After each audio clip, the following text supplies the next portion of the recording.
Well guys, welcome back to the nest. Hope you're all doing well. Let me move back a wee bit. There we go, that's better. In case you're wondering what this is, I'm filming. I'm using a loaf of bread for my stand. At least you guys can see me, fair enough. Welcome back to the nest. Welcome back to another cheese and crackers movie reaction. And tonight's reaction, we're back to... That's right, we're continuing 1971 with the next James Bond film, Diamonds Are Forever.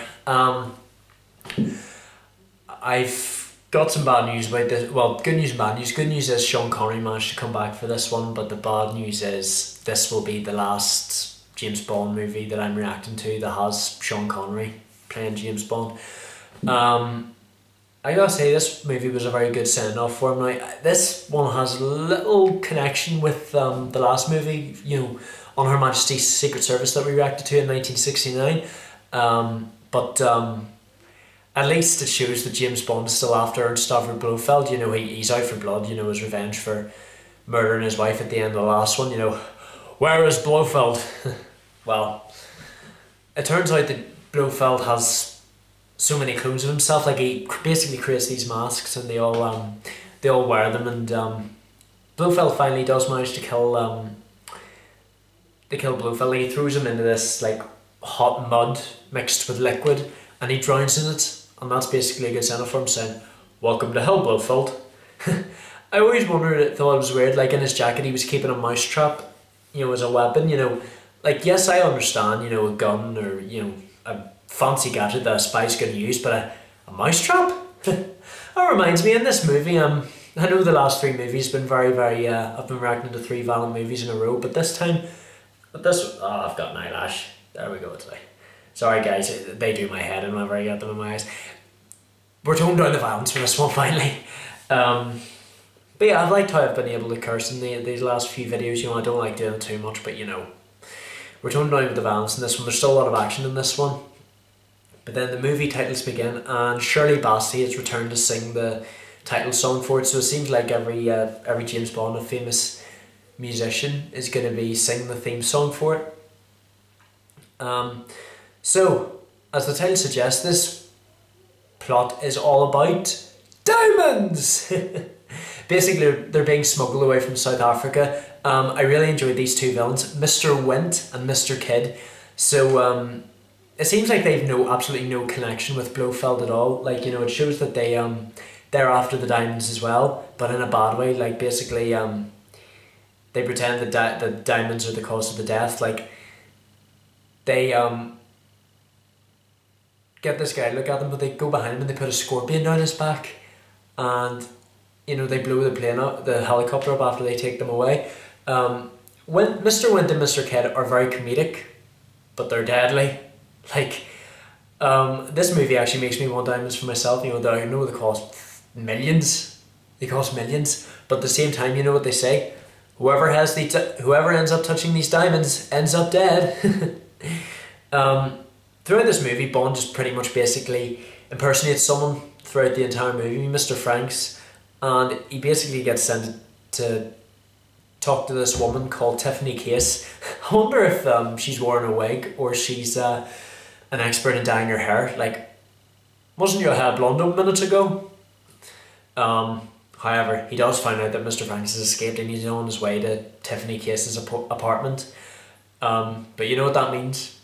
You right out the door, and he fights him. Thank God he manages to swap his ID with Franks, and then Tiffany Case realises, "You've just killed James Bond." Well, what do you know? Luckily, I love how Felix Leiter manages to return for this movie. Now, the thing I was really scared, the thing that scared me the most about this movie is whenever Bond gets knocked out by these assassins and he gets put in this coffin and he's about to be cremated. However, the thing I want to know is, how was he saved? Like, who pulled him out of the oven? Is that what you call them when you're cremating someone? I don't know. Out of the furnace. Out of the furnace. And so the good news is Bond's alive, but the bad news is the diamonds are fake. They've gone to this casino where they found Plenty O'Toole, and I will say the guy who's in charge of the in charge of the casino. He must be wrecked and bored after doing the same act for 60 whole years. I certainly would. And I love how they just patronise Bond whenever they make an escape from a place using a little mini golf buggy. He's so cute! So many lucky escapes in this movie, so there is. I was really holding my breath whenever he was scaling the outside of the building. Like, he's basically like thousands of feet above ground. You never know if someone's doing that, you know, these extreme stunts. But it turns out that Blofeld has actually been alive this whole time, and he's using like this voice changer to make him sound like this hermit Willard White.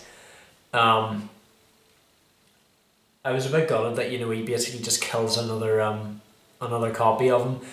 I will say that the cats that belong to the copies, they're basically just left homeless. They've no one to care for them. But the real Blofeld's cat, like, it has like a diamond collar on it. Why has this movie got so many diamonds? Like, they put it all over the satellite and everything. There's just so many diamonds in this movie. But they're sparkly and shiny. I didn't really enjoy Tiffany Case's absence throughout the second part of the movie. Like, I do think during that time she should have been used more. The car chase in this movie, now, I did enjoy the car chases, but they weren't as extreme as the one I saw in the French Connection. You know, that was one of the best car chases I've ever seen so far on this channel. Well, no, don't forget, these aren't my movies. Like, they're just me reacting to them and just talking about them. Place to talk about movies, guys. That's what this channel's all about. Don't forget it. I'm going off topic here. But they managed to find the location of where Blofeld has been getting everything ready. It's on this rig off is it Baja or Baja, California. I love the two deadly women assassins that Bond deals with in Willard White's house. Manages to drown them, and later manages to turn up at the right time. Willard White is being executed, and you're here doing breaststroke lessons? Well, what can he do? I also love I love Blofeld's, or not Blofeld, I love Bond's puns. You know, he's still managing to keep up with the puns, you know, even though this is Sean Connery's last movie and as James Bond, like, he, whenever he near gets buried alive by Wynton Kidd. Now, that probably shows how they may have been association with Blofeld, because they put him to sleep with sleeping gas and they put him in the boot of the car. They try burying him alive in this pipe. Now, even though I'm not fond of them, the rat is the lifesaver in this. Like, it leads Bond to where he has to leave, and he leaves the ground by saying, "I was home walking my rat." I wonder if you had a pet rat, you could take it out for walks. But I suppose if a stray cat came around, because like, even if it's a pet cat, cats are so independent, and it just eats it, just gobbles it up, nom nom nom. Nah, just take your dogs out for walks. Let your cats just be independent, but always let your pets, any pet, never just keep them in their cage. Let them out with you. I was a wee bit annoyed that, you know, Tiffany Case like kind of blew the whole operation whenever she switched the cassette in the machine, or was it Blofeld? You never know. Luckily, Bond's allies arrive at the right time to spring into action, try and fight to stop all the plans. Blofeld tries to escape in a mini submarine, but Bond, you know, he just swings him about. Whee! He's an absolute legend. And since the submarine and the whole rig explodes, hopefully Blofeld has finally gone for good. Like, he's been the main villain the last 3 movies. I've just had enough of him. I actually just hope he's dead this time. And just stay dead. One last final scene you see with Sean Connery's James Bond is him and Tiffany Case on the way back to England on a nice cruise ship, waiting for their dinner. However, Wynton Kidd have caught up with them, and they're making a special dessert, a bum special. But, you know, Bond sees through the plan. He manages to set fire to Mr. Wint and puts the bomb right between the legs of Mr. Kidd, throws him in the ocean, and before he's even hit the water, boom! I just love whenever the bad guys get their comeuppance. Like I said, they're comedic guys, but they're deadly. Like, you know, don't mess with them. And after looking in the satellite, the final line in the movie, how on earth are we going to get those diamonds down from down there? We'll never know.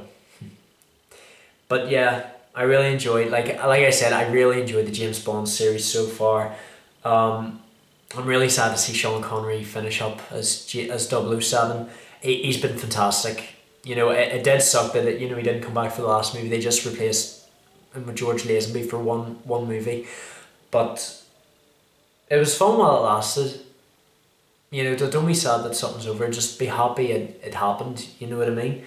Like, Sean Connery's a great actor. You know, I really enjoyed him as James Bond. It was just sad to see him leave. But, you know, I get tired if I was in the same role for like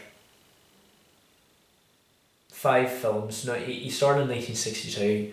5 years he played James Bond for it, and then he stopped, and then he came back for one more, and then that's him finished. Well, I suppose he did feel trapped being in one role for so long.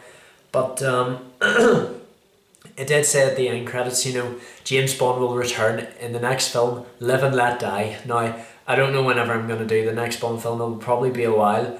And I've also got, I had to bring it to you guys, but I've also got one more film to do from 1971. See, 1971, we're not finished yet, but I have actually really enjoyed it so far. You know, it's just been so much fun. You know, there's been big changes, you know, more familiar movies, more action and violence, and, you know, we're starting to ease off, you know, starting to be a bit more free with movies, and, you know, I'm getting to be a wee bit more free in this channel, you know, get to say more. But honestly, it'll be sad to see 1971 go, but, you know, we must keep moving on. Like, whenever I started this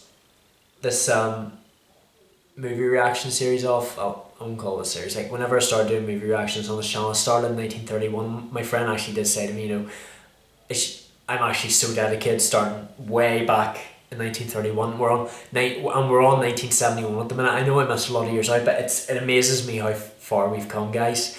Thank you so much for watching, guys. Keep supporting the channel. Turn on that like button. Notifications. Tell all your friends about this. Like, comment, subscribe. Comment what you would like to see next, and I shall see you in the last movie reaction of 1971. And I love you all to death. Take care of yourselves and stay safe. Fight the fight.